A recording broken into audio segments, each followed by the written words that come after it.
bonjour ou bonsoir selon l'occasion, selon les endroits, selon les continents, selon les pays. Muraho neza mwese, ibihe byiza cyane aho muherereye, haba abari mu gihugu hano mu Rwanda, abari mu bihugu duturanye, abari mu bihugu biri hirya cyane nyine tudaturanye ariko biri muri Afurika, abari mu Burayi, muri Amerika, Aziya, Australia, abari muri Amerika y'Amajyepfo, abari mu bihugu by'Abarabu, mwese aho ngaho hose Abanyarwanda barabasuhuje, n'abandi bari hirya cyane mu birwa ndabasuhuje cyane. Ni Ingara Creative Arts Network, tugiye kuba tuganira nk'uko nabibasezeranyije. Tugiye kuganira ku gisobanuro cya Ankh. Wenda ibijyanye n'ijisho tuzabigarukeho ubutaha, uyu munsi turahera kuri Ankh. Nkimara kuvuga rero kuri Ankh, ndabasuje cyane mwese abakiriho, ariko nzirikanye n'abatakiri muri buno buzima babuciyemo mu bihe bitandukanye, cyane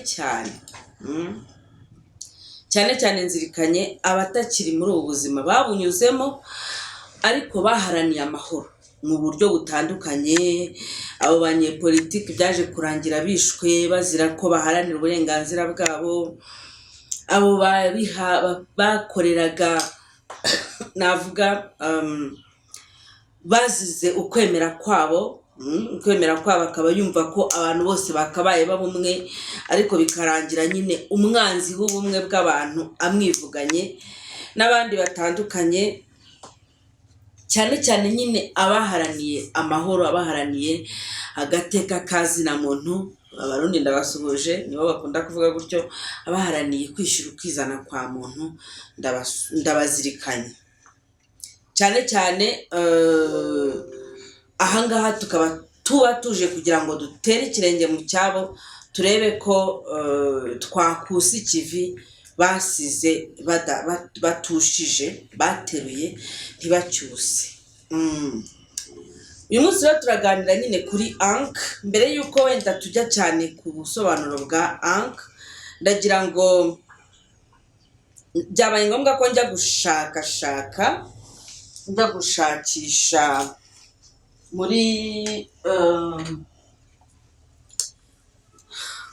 ibimenyetso cyangwa se n'ibirango abakurambere bacu, abasokuru bacu bakoreshaga, uburyo byasenywe n'umugambi wo kubisenya, icyo wari uhishe, ku buryo uyu munsi ubivugaho akaba ari wowe uhinduka umunyacyaha, cyangwa se abantu nyine bakagufata nk'umuntu ukorana n'imyuka mibi, kandi mu by'ukuri atari ko bimeze.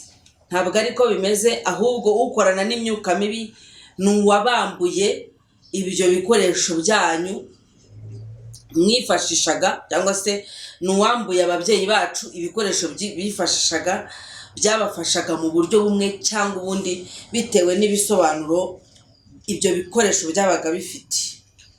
Ubwo ntabwo ndagera neza ku gisobanuro cya Ankh. Ku musozo hari na documentary nabateguriye rwose iteguye neza, ku buryo uraza kuryoherwa kandi uraza gusobanukirwa Ankh icyo ari cyo.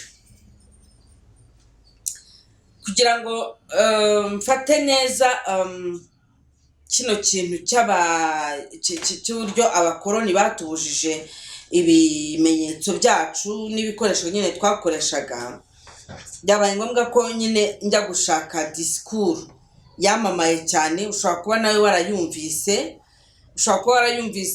cyangwa se ukaba utarigeze uyumva, cyangwa se bimwe na bimwe nyine. Ni ukuvuga ngo ni hahandi tuba twibukiranya. Ibi ngibi narabibabwiye yuko tuba twibukiranya, ntabwo mba nje hano kugira ngo wenda bahe ibintu mudasanzwe muzi.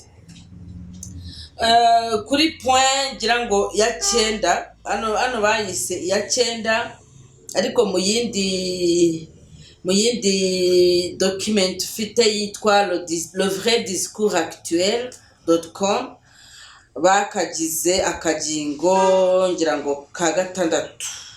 Oya, nibyo ndabona hamwe ni 6 ahandi ni 9, ariko reka wumva amagambo yakoresheje.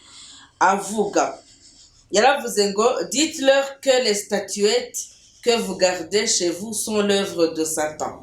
Confisquez-les et allez remplir vos musées au Vatican ainsi que ceux de Talveren.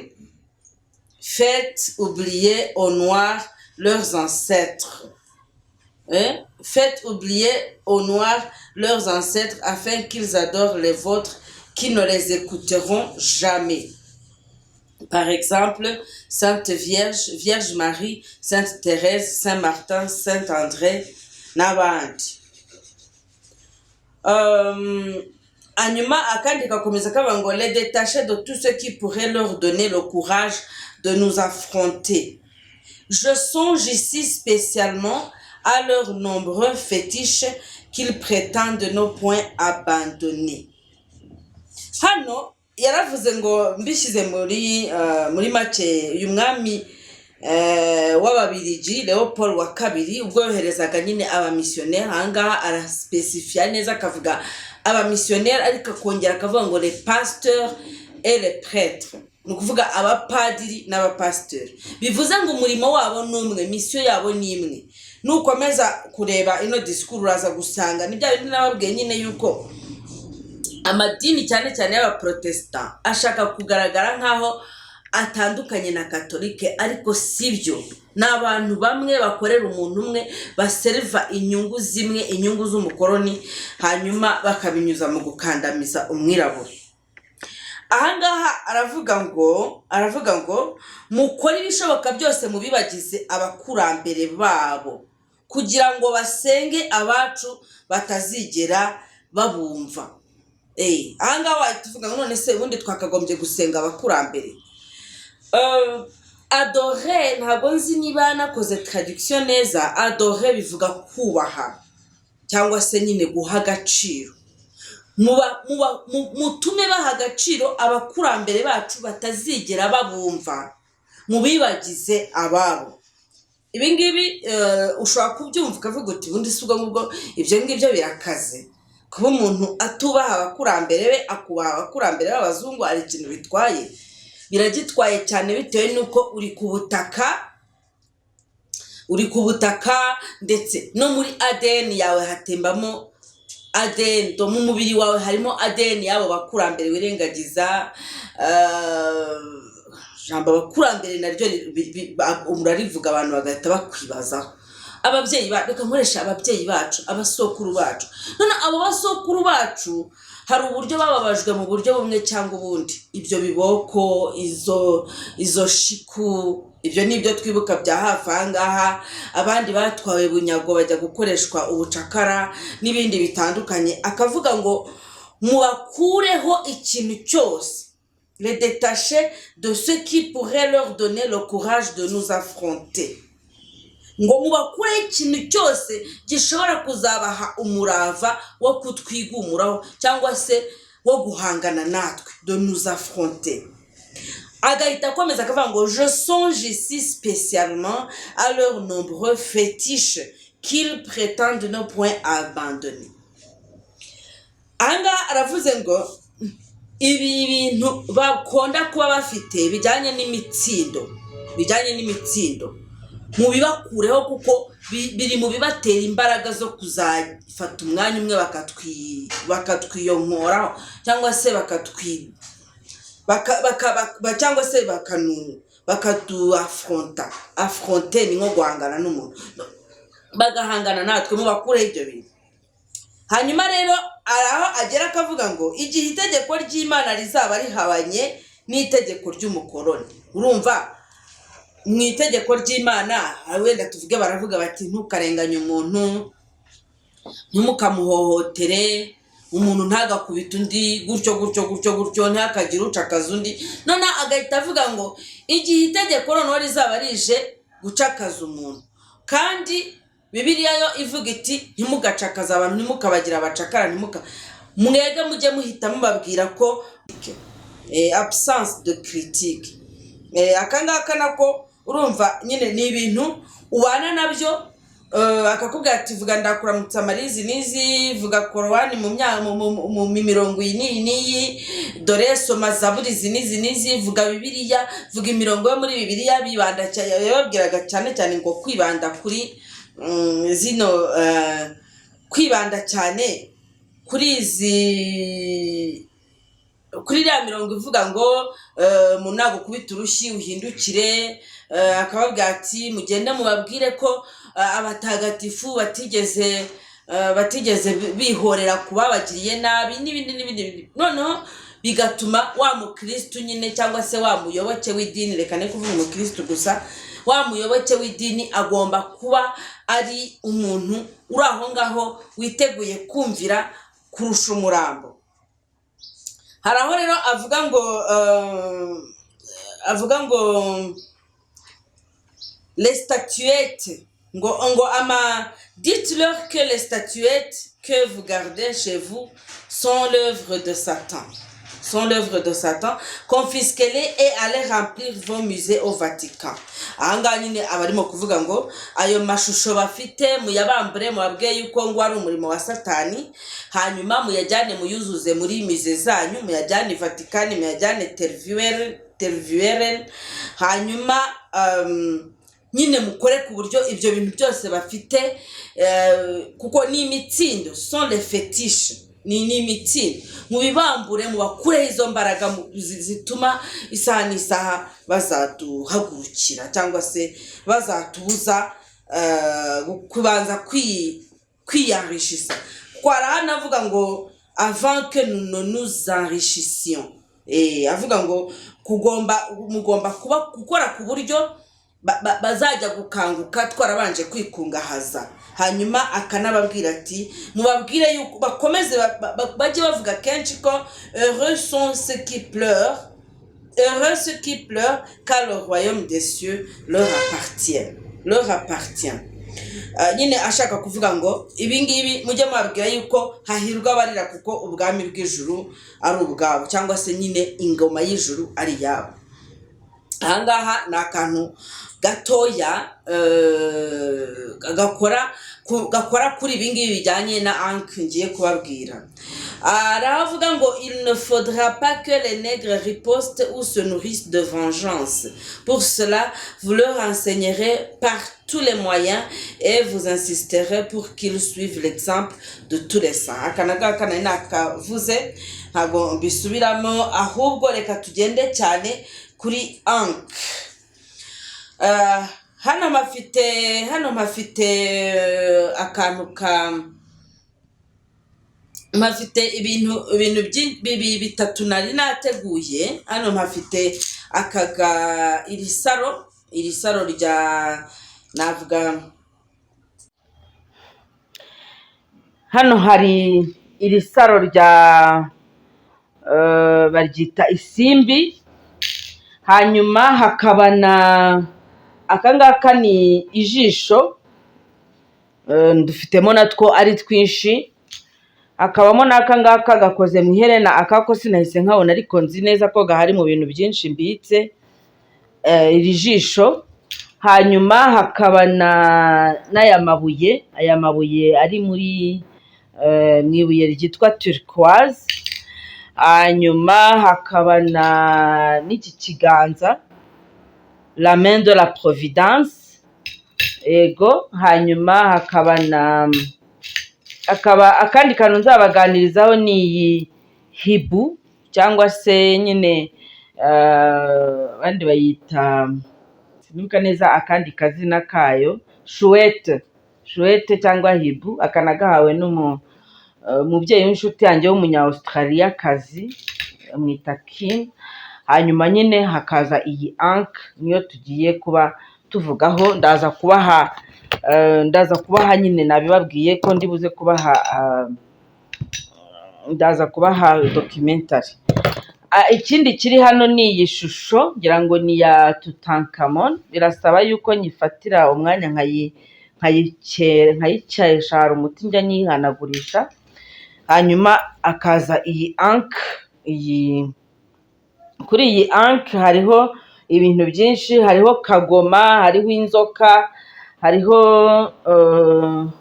donc barayikoze urabona ko bayihaye izindi harimo ibindi bisobanuro byinshi na rya jisho œil de Horus cyangwa Horus eye urayibona ko iriho hejuru byose tuzagenda tubisobanura kandi nawe iyo hari icyo udasobanukiwe uduha igitekerezo muri commentaire ukatubwira uti bimeze uku bimeze gute cyangwa se hakaba hari n'undi ufite n'ubundi bumenyi kuko hano ndabizi neza nagomba ndimo kuganira n'abantu batazi n'ikintu na kimwe anke rero iyi ngiyi ushobora kuba hari ikintu uyiziho kirenze ibyo tugiye kukubwira iri jisho naryo ushobora kuba hari icyo uriziho ukatubwira nawe nyine tukungurana ibitekerezo. Tugende kuri anke bavuga ko ari imbaraga, ni imbaraga ziri surnaturel aho navuga gute, navuga ko cyari ikimenyetso ubundi uyu munsi ndimo ndakivugaho cyari ikimenyetso ubundi cy'abami n'abatambyi. Hanyuma hari abatekereza ko gishobora kuba ari umusaraba. Ntabwo ari umusaraba, kiranazira kuwita umusaraba kubera ko anke ni symbol of life cyangwa se symbole de la vie, mu gihe umusaraba wo ari igikoresho cyangwa se ari ikimenyetso icya mbere na Bibiliya irabivuga, ni ikimenyetso cy'isoni, ni ikimenyetso cy'ubugome, ni ikimenyetso noneho cy'urupfu, urupfu rw'umubiri n'urupfu rwa roho. Impamvu ni iyihe? Impamvu ni uko umusaraba bawukoreshaga mu kubamba abantu cyangwa se mu kwica abantu bababambye, abantu babaga bakoze ibikorwa bibi, navuga bimeze nka sakirire, ibikorwa byo kwigomeka ku bwami, icyo ni kimwe, ibikorwa by'ubugome, ibikorwa byo kurimbura inyokomuntu n'ibikorwa by'ubuhakanyi. Iyo wabaga washinjijwe ibyaha by'ubuhakanyi bikaguhama hakaboneka abantu bagushinja, wicirwaga ku giti gikoze nk'umusaraba. Ariko si icyo ngicyo gusa, ahubwo ni ukuvuga ngo kiriya giti kimeze nk'umusaraba, kimeze nko guteranya, uyu munsi abantu benshi baragifata bakagishyira no ku mva z'abantu babo. Hanyuma mu by'ukuri icyo ngicyo kikaba ari igisobanuro ko munsi y'aho ngaho icyo giti giteye harimo intumbi, harimo umuntu utacyumva nyine, utakiri mu buzima, donc harimo intumbi. Hanyuma uwo musaraba ugashyirwa no ku nsengero. Igisobanuro cyihuse cyane cyahuranyije naguha ni uko abantu bari muri urwo rusengero biba bisobanuye ko bari munsi cyangwa se baba mu buryo bw'umwuka, donc ni abantu bagenda nyine, ce sont des âmes mortes. Ni ukuvuga ngo ni abantu bagenda ariko mu by'ukuri mu bijyanye na roho, mu bijyanye na spiritualite, mu bijyanye n'imitekerereze yagutse no gufunguka no gushaka kureba kure no gukritika sibwo nabyita gute, cyangwa se kujora ibyo ubwirwa, kugerageza gushaka ubuzima bubirimo, bagereranywa n'intumbi.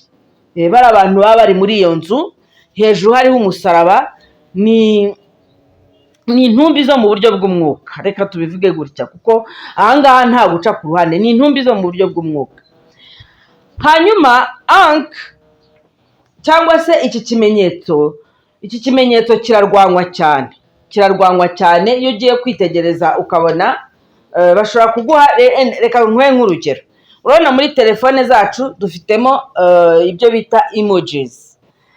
baragenda bakaduha Etoile de David, bakaduha umusaraba nyine, bakaduha amoko y'imisaraba atandukanye, bakaduha biriya bimenyetso za omega, bakaduha za clé de sol, baduha amasembole menshi cyane ku buryo uba ufite choix multiple cyangwa se uba ufite amahitamo yagutse ku bijyanye n'ikimenyetso ushaka gukoresha wandikirana n'umuntu, cyangwa se ushyira no muri poste yawe ibyo ugiye kuvugaho n'ibiki.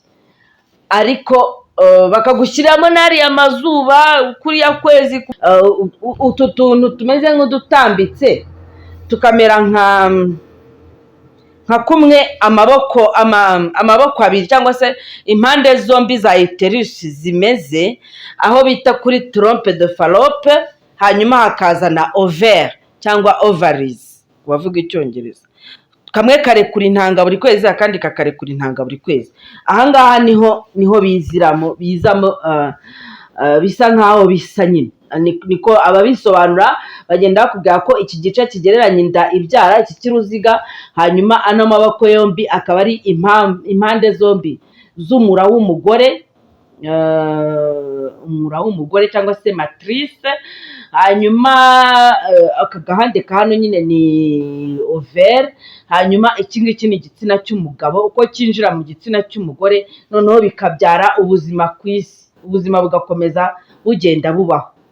Hanyuma iki gisiga gishushanyijeho hano ni igisiga, murabizi ni ikimenyetso cyo kureba kure. Hanyuma iyi nzoka iri hano hejuru, inzoka ubwayo ni ikimenyetso cy'ubwenge, ubwenge n'ubushishozi n'ibindi. Rya jisho rya Horus naryo nyine rikagaruka hano. Ni ibintu wafatira umwanya ukabisobanura, wafashe umwanya nyine ukabisobanura, cyangwa se nyine tukagenda twungurana ibitekerezo, ariko muri make wumve ko ari ikimenyetso. Kubera iki cyitwa Ankh, the symbol of life, hari abajya kure cyane mu bijyanye n'ubushakashatsi bakavuga ko Ankh ubwayo bivuga inka, cyangwa se inka nyine, kandi icyo gicumbi kikaba kigaragara mu mazina y'abafaraho bagiye bategeka Misiri, nk'abitwa ba Tutankhamon. Ankh irahitizamo n'abandi. Wenda ku bijyanye n'ibijyanye n'ubuvuzi, Ankh ishobora kugufasha bitewe nyine n'ubumenyi ubifitemo na devotion, cyangwa devotion navuga umwanya nyine ubiha ibintu kugira ngo ubibonere ibisobanuro, umwanya ubiha kugira ngo ubone ibisobanuro by'ibihishwe, Ankh igufasha kwinjira mu mabanga yahishwe kugira ngo ugende ubona ibintu bimwe na bimwe twibagijwe. Ibyo bintu bimwe na bimwe twibagijwe hashobora kuba harimo, ngewe nkunda kubikoresha mu kubona imiti n'uburyo bwo kuvura butandukanye, ndetse n'uburyo bwo kwihuza n'imbaraga nziza z'isanzure,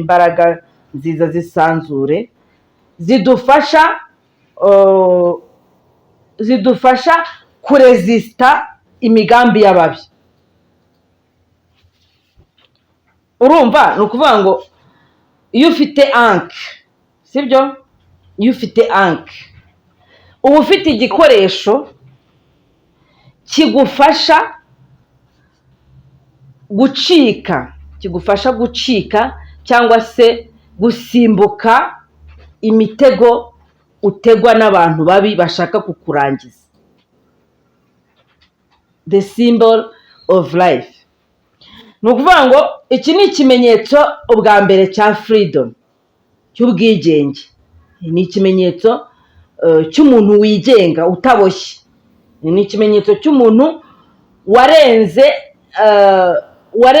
ibyo gutegekeshwa igitugu kw'idini na politiki, nayo reka nyishyiremo, n'abandi bantu bashobora kuza kugushyiraho igitugu gikakaye bakoresheje imbaraga wumva ko bagufiteho, wowe aho ngaho uba urabarenga ufatanyije n'imbaraga zihambaye z'ijuru.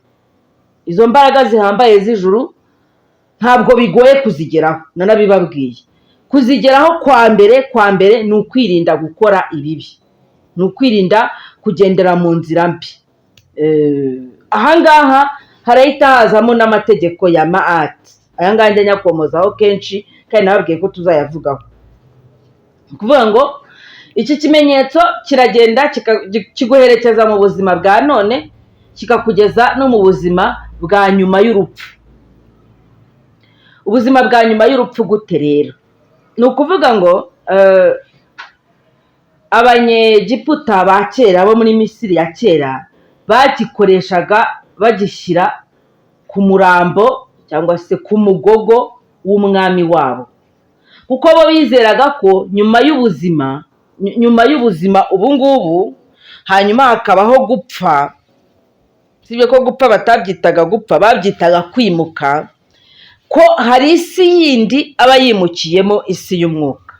Hanyuma agatwara, bakamuha iki kimenyetso cyangwa se bakagishyira ku mugogo we ahagana ku mazuru,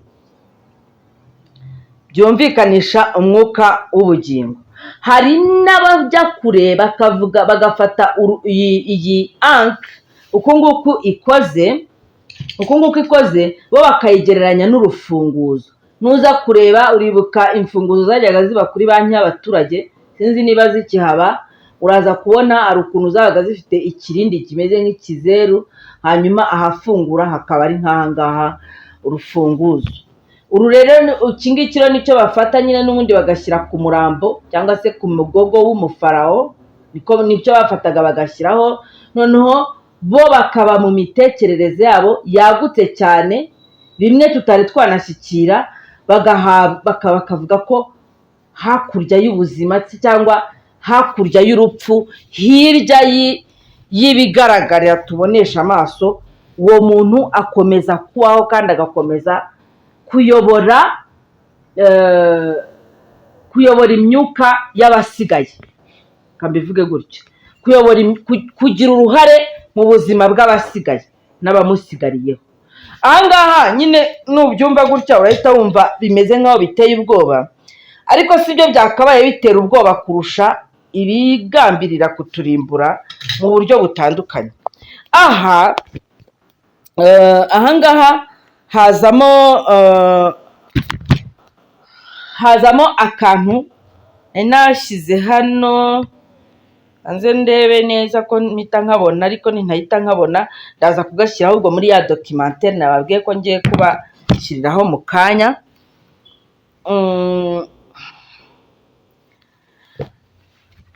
Aha ni ukuvuga ngo uraza gusanga imbaraga ziri muri bino bintu, ziragenda zikava mu bifatika, turi kumwe, zikava mu bifatika. Nahoze mbabwira yuko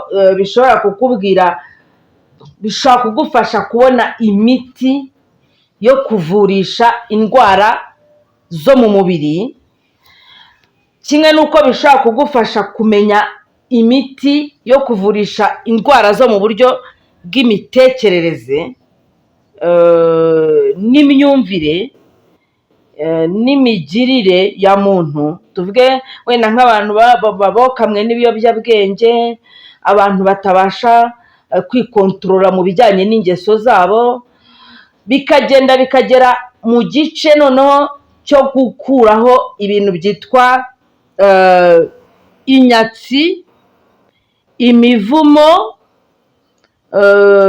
imyaku n'ibindi byinshi bigenda bituma nyine umuntu atagira impagarike muri we.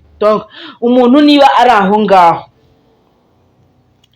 atagira impagarike, kugira impagarike byaranze, wajya kwitegereza ugasanga mu buzima bwe hari ibintu byahakozwe mu nzira z'ubupfumu.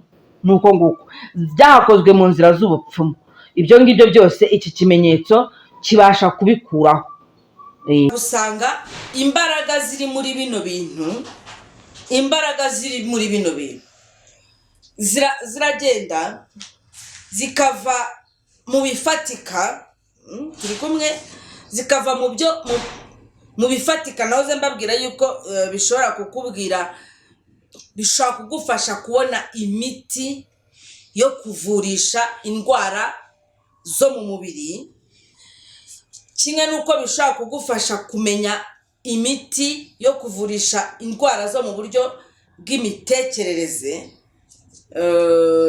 n'imyumvire n'imigirire ya muntu. tuvuge wenda nk'abantu babokamwe n'ibiyobyabwenge, abantu batabasha kwikontorora mu bijyanye n'ingeso zabo, bikagera mu gice noneho cyo gukuraho ibintu byitwa inyatsi, imivumo, imyaku n'ibindi byinshi bigenda bituma nyine umuntu atagira impagarike muri we. Umuntu niba ari aho ngaho atagira impagarike, kugira impagarike byaranze, wajya kwitegereza ugasanga mu buzima bwe hari ibintu byahakozwe mu nzira z'ubupfumu. nuko nguko byahakozwe mu nzira z'ubupfumu. Ibyo ngibyo byose iki kimenyetso kibasha kubikuraho. Kibasha kubikuraho nyine. Ubwo ni ukuvuga ngo haba hari abo umuntu yakwita aba praticien babimenyereye, kugira ngo binjire noneho muri iki kintu, bagende barandura ibyo bintu byose biba byaragiye bishyirwa mu buzima bw'abantu bigamije kubangiza. Ariko ibi ntabwo bikorwa ku bantu gusa, ni ukuvuga ngo bishobora gukorwa ku bantu, ku muntu ku giti cye, bishobora gukorwa ku muryango, kimwe n'uko bishobora gukorwa mu rwego rw'ishyanga, ishyanga runaka rikaba ryakurwaho ibyo bintu hakoreshejwe iyi anka. Reka tubashimire cyane, nimujye kure, mukomeze mutube hafi, tubahe kuri iyi documentaire ijyanye n'iyi anka. Hanyuma ibibazo mufite muzabitubaze munyuze kuri 0788 35 06667, wohereza WhatsApp cyangwa se SMS, hanyuma tukagusubiza. Hanyuma ariko ushobora no kuba ufite igitekerezo ukakitwungura. Mwakoze cyane rero kudukurikira. Bye bye.